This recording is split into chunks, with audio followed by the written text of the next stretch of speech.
One of the things that I find interesting in dental care is that, they tell you that it is very important that you do preventive dentistry, that you go see your dentist at least twice a year.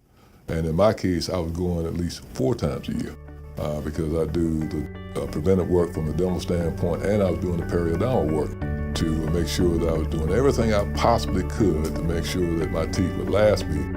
And I would not repeat the history of my mother and my grandparents where they wound up ultimately wearing dentures. But lo and behold, you begin to realize, you find out over time that regardless of how much preventive work you do, if you have a family history that says that you're going to have a degenerative disease from a bone standpoint, there's practically not a whole lot you can do other than just postpone the inevitable.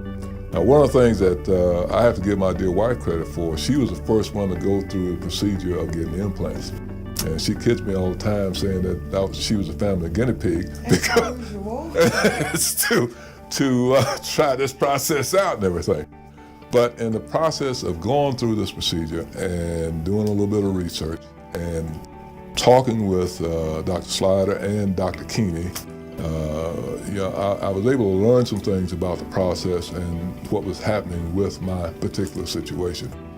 So one of the things that we came to realize is the fact that implants were going to be a better alternative for me than dentures.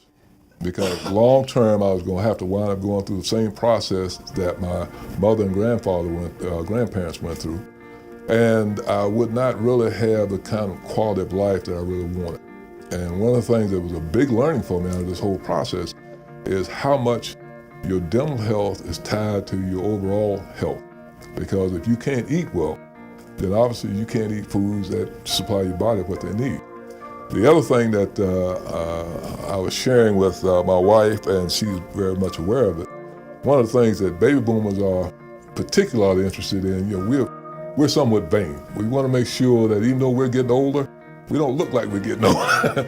So it became a process that once I saw the benefits that my wife had, I said to myself and her, I think this is something that we're going to have to do. Now, the good thing about this whole process is finding the right people to guide you through this process. And that's what I can truly say about Dr. Keeney and Dr. Slider. They were the right folks to guide me through this process.